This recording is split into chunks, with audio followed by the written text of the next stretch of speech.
بصي يا جماعة، الموضوع بدأ معايا في يوم ما صحيت الصبح بدري وبصيت على الفلوس اللي عندي، وقلت لنفسي يا بنتي 70 جنيه دول هيمشوا البيت النهاردة؟ طب هيمشوا البيت كله ازاي؟ يا مساء الخير او صباح الخير على حسب ما بتشوفوني، وحشتوني وحشتوني وحشتوني. كنت حاسة ان الرقم ده مجرد خيال علمي. يعني مين يقدر يعيش ب70 جنيه في اليوم كله؟ الأكل والشرب والشاي حتى السكر اللي في البيت كله لازم يطلع من 70 جنيه. أول حاجة عملتها بصيت على الأكل اللي عندي في البيت وقلت طب يا قلبي احنا هنطبخ ولا هنعيش على الرز والمية؟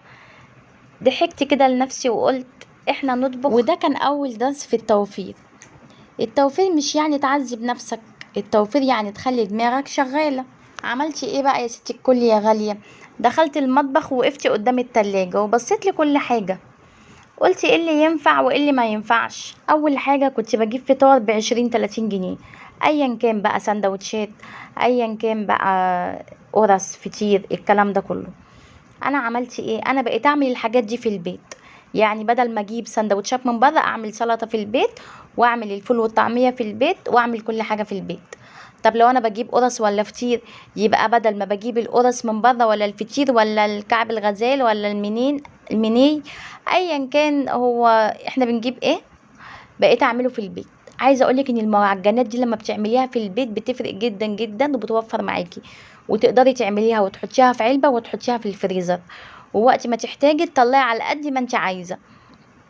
حتى لو بالليل وجعانين ومش عارفين تعملوا ايه ولا عايزين تاكلوا اي حاجه خفيفه، بتعملي شاي ولبن وتطلعي اي معجنات من اللي في الفريزر وتاكلي منها، وبألف هنا عليكي وصحه وعافيه. ولو انت عملتي كده يبقى انت عملتي الصح، وده كده بداية التوفير. بعد كده بقى الأكل الأساسي، احنا ممكن نجيب رز وعدس وخضار، رز وعدس أصفر أو عدس بجبة، يعني ده أو ده الكيلو مش هيعدي 60 جنيه. واحنا مش هنجيب كيلو، ده ربع كيلو بيغرق الدنيا. يعني ربع كيلو ممكن تعمليه على نص كيلو رز، يبقى رز وعدس أصفر. كشري اللي هو اسكندراني، ممكن تعملي العدس لوحده أصلا وما تجيبيش الرز. وممكن تعملي العدس ابو جبه ده تعملي كشري، والكشري اصلا هيكلفك ايه؟ نص كيلو رز، ربع كيلو مكرونه، ربع كيلو مكرونه من الطويله وربع كيلو مكرونه من الصغيره، وهتجيبي 8 كيلو عدس بجبه، جنب كيلو قوطه على فصين توم من عندك على بصلتين، هيبقى احلى حله كشري من ايدك يا ست الكل يا غاليه. على بصلايه من عندك هيبقى تقليه وهيبقى تمام، على فصين توم هيبقى الدقه. ممكن تعملي ايه؟ ممكن تجيبي الرز وتجيبي خضار، اي نوع خضار من السوق، بس يشبع. كل ده مش هياخد 70 جنيه، مش هياخد الفلوس كلها من جيبك. لما حطيت كل ده في الحسبة لقيته طلع حوالي 50 جنيه. وممكن ال20 جنيه دي لا تجيبيلك بيها كيلو دقيق وتعملي اي نوع معجنات. ممكن تعملي بقسماط، ممكن تعملي فايش، ممكن تعملي قرص، اي حاجة. اي حاجه ابدأي بكيلو يا ستي، ابدأي بنص كيلو، على حبه سمنه من عندك، كوبايه سمنه ولا نص كوبايه سمنه ونص كوبايه زيت، على كيس خميره، الدنيا هتمشي، على معلقتين سكر، على رشه ملح، هيبقى اي معجنات عندك هيمشي معاكي دي في اي كذا في كذا نوع عجين.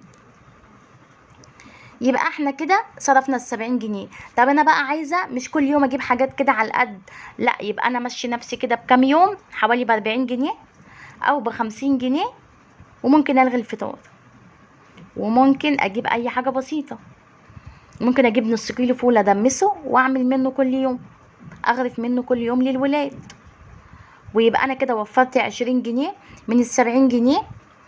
ال20 جنيه دي افضل كل يوم احط ال20 جنيه دي كده على جنب لغايه لما يبقوا معايا 100 جنيه، او يبقوا معايا يعني بعد 5 ايام هيبقوا ايه، 100 جنيه. وانتي بقى وشطارتك ممكن يبقوا بعد 3 ايام اصلا. طيب 100 جنيه، انا ممكن ال100 جنيه دي انزل اجيب لي حبه خضار كده من التلاجة. طب وممكن ال100 جنيه دي احط عليها 100 جنيه كمان، واروح اجيب لي شكارة رز 10 كيلو، هيوفر معايا جدا. وعايزه اقول لكم يا اخواتي ويا حبايبي ان موضوع الفطار ده كان اصعب حاجه عندي. كان بيصرف عليا فعلا كتير، وكان بياخد من المصروف قد كده، كان بياخد ربع المصروف، ما فيهوش كلام كده. لما ابتديت اللي انا اعمل حاجات في البيت وفر معايا جدا. الناس بقى اللي مقضياها تكاتك بقى ومقضياها اوبر بقى ومقضياها بقى تكاسي والكلام ده كله، الفيديو ده مش ليك يا غاليه، مالكيش دعوه بالكلام ده هنشي. طبعا الناس دي طبعا الفئه اللي هي متوسطه، احنا ملناش دعوه بيها. احنا دلوقتي بنكلم اني فئه اللي هم محدود الدخل، اللي انت دلوقتي عايزه تمشي بيتك بال70 جنيه، يبقى ولا ليكي دعوه بتوك توك، ولا ليكي دعوه باوبر ده خالص، ولا ليكي دعوه باي حاجه من الحاجات دي، ولا تاكسي ولا الحوارات دي خالص، انت مالكيش دعوه بيها. انت تروحي كده ايه السوق كده خفافي، خديها كده موتو رجل زي ما كانوا بيقولوا، خديها مشي وانت رايحه. طيب وانا راجعه الحاجه تقيله معاكي ومستدعيه اللي انت تاخدي توك توك، ماشي خدي توك توك، بس الحاجه دي لما تكون حاجه كذا يوم، مش انت رايحه مخصوص واخده لي توك توك ب20-30 جنيه عشان تروحي تجيبي لي اكل يوم. لا انت كده بتهزري، كده مالكيش دعوه انت بالتوفير. يبقى برضو الكلام ده كده مش هيمشي معاكي، لان مش هتوفري حاجه. يعني يا فرحتي انا رايحه السوق بس رايحه عشان اجيب اكل يوم، اكل يوم ده مش هينفع. انت رايحه السوق ده يوم ما تكوني موفره ال100 جنيه ولا ال200 جنيه رايحه تجيبي حاجه بال200 جنيه ولا بال100 جنيه، لكن مش هتروحي عشان خاطر تمشي لي ده كله عشان 70 جنيه تصرفيهم او 50 جنيه تضيعي نصهم في التكاتك. طب هم فيهم كام 30 جنيه؟ فيهم كام 30 جنيه؟ قولي لي كده. طبعا انت بقى جزاك الله خيرا عايزه تروحي السوق تجيبي الحاجه من هناك ارخص، واخر النهار كده بتكون الحاجه هاديه واسعارها كده هاديه، ممكن تجيبي لك شروه طماطم، شروه بطاطس، حبه بصل، حبه خضار، اي حاجه من الحاجات دي شروه كده، وتحطيهم كده تفرزيهم وتحطيهم عندك في التلاجة. والحاجه بقى تقيله عليكي ماشي الكلام ده، لو انت هتجيبي حاجه يعني فعلا عليها القيمه، لكن مش اللي انت تروحي تجيبي لي اكل يوم وتاخدي توك توك. اوعي تعملي كده، اوعي. عايزه اقولك ان الحاجات دي فعلا بتفرق جدا. يعني لو حصل وجبتي مره بال70 جنيه، هنقول طماطم بس، وانت كان عندك اي خضار وعملتي اليوم ده ومشيتي، او كان عندك اكل بايت من قبل كده، او حصل وجبتي بطاطس بس، او جبتي اي نوع خضار تاني وقاعده عندك حبه، فانت برضو كده شاطره ووفرتي. صدقوني بقى الموضوع ده فرق معايا في الميزانيه جدا. بعدها بقت المصاريف حاجات صغيره، كنت بروح على الفاضي واجي على الفاضي، دلوقتي ما بقاش في الكلام ده. الوقت بقيت احط لكل حاجه سعر محدد، ولو حصل وصرفتي اي فلوس زياده بضحك كده على نفسي واقول ايه، يا ستي انت لازم تمشي البيت بال70 جنيه، انت لازم تلتزمي. عايزه اقولك ان التوفير مش بخل. بعد كام يوم من التجربه بدأت أفهم حاجة مهمة جدا، اللي كنت فاكرة ان هو بخل الحقيقة كان وعي. مرة كنت خارجة اشتري حاجة صغيرة للبيت، بصيت على سعرها وقلت يا نهار ابيض، ده ممكن اجيب حاجة احسن في البيت بنفس السعر. ضحكت كده وحسيت باحساس غريب، شعور انك مسيطرة على الفلوس مش هي اللي مسيطرة عليكي. ال70 جنيه دول بقى عندي زي لعبة، تحدي بيني وبين نفسي، مين الأذكى، أنا ولا العشوائية المالية؟ حبيت أشارككم الطريقة اللي مشيت بيها البيت كله، سهلة جدا. يعني ممكن نقول 30 جنيه للرز أو العدس أو بطاطس أو خضار، أي نوع خضار، أو شوية بيض وعملتي شكشوكة، أكلة بسيطة وتشبع. 10 جنيه للعيش، طبعا احنا مش هنجيب 10 جنيه للعيش إلا لو انت ما عندكيش بطاقة. 10 جنيه للحاجات الصغيرة، أي طارئ، احتاجتي مثلا صابون، احتاجتي مش عارفة ايه.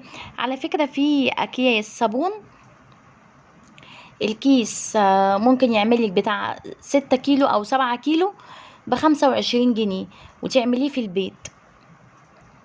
ده هيوفر برضو معاكي جدا. يعني في حاجات ايه، كل فيديو هقولكوا على حاجة توفر معاكم، بس ربنا يا رب يذكرني ان شاء الله. يعني هفتكر في حاجات كتير للتوفيق. بس انا عن نفسي بمشي بالطريقه اللي انا قلت لكم عليها في اول الفيديو، اللي هو مثلا انا لو معايا 70 جنيه وعندي اي نوع خضار، انا ممكن انزل اجيب بال70 جنيه دول كلهم، اجيب بيهم طماطم يوم، ممكن يوم تاني انزل اجيب بيهم، لو هجيب بيهم كلهم رز، بس انت الاحسن انت تجيبي شكارة 10 كيلو، اوفر واحسن وبيبقى فيها بركة برضو كمان. ممكن تجيبي بيهم تروحي للراجل بتاع الجملة وتقول له عايزة نص شكارة مكرونة، فاهماني؟ يعني الافضل اللي احنا ال70 جنيه دول كل مرة نجيب حاجة كمية في البيت. لو كل يوم جبنا كده هنلاقي نفسنا اللي احنا وفرنا جامد جدا.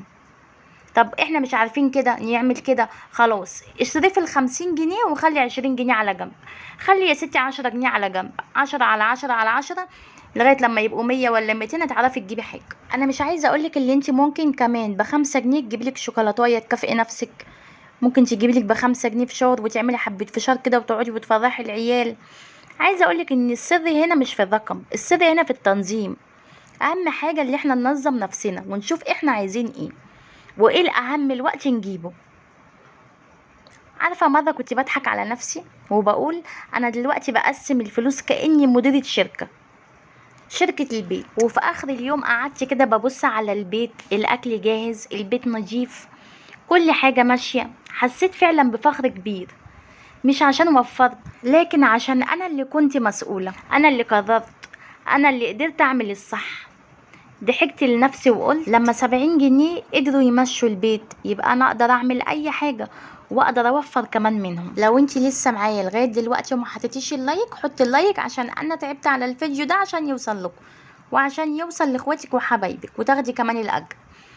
الدرس الكبير اللي كنت عايزة اقول لكم عليه، التوفير مش حرمان، مش صعوبة، التوفير ذكاء وفهم وتحكم واحساس بالنجاح الصغير اللي بيكبر مع الوقت. وعايزه اقولك اهم حاجه الرضا، انتي ارضي باللي ربنا كتبهولك عشان ربنا يرضيكي. مش لازم اللي احنا نقعد نتخانق مع ازواجنا عشان سابولنا فلوس قليله او عشان الفلوس مش مقضيه. لا، الفلوس مش مقضيه، انتي مشي نفسك بنفسك، مشي نفسك بالموجود. اعملي من البحر طحينه كده. عارفين زمان كانوا بيقولوا ايه؟ اعملي من الفسيخ شربات. الفسيخ حد بيعمل منه شربات؟ اه، حد يعمل منه شربات. مش نفس بقى الفسيخ، لا مش نفسه خالص، بس ممكن نعمل بحاجة صغيرة وبحاجة بسيطة نعمل منها حاجة كبيرة او نفرح بيها نفسنا ونفرح بيها اسرتنا.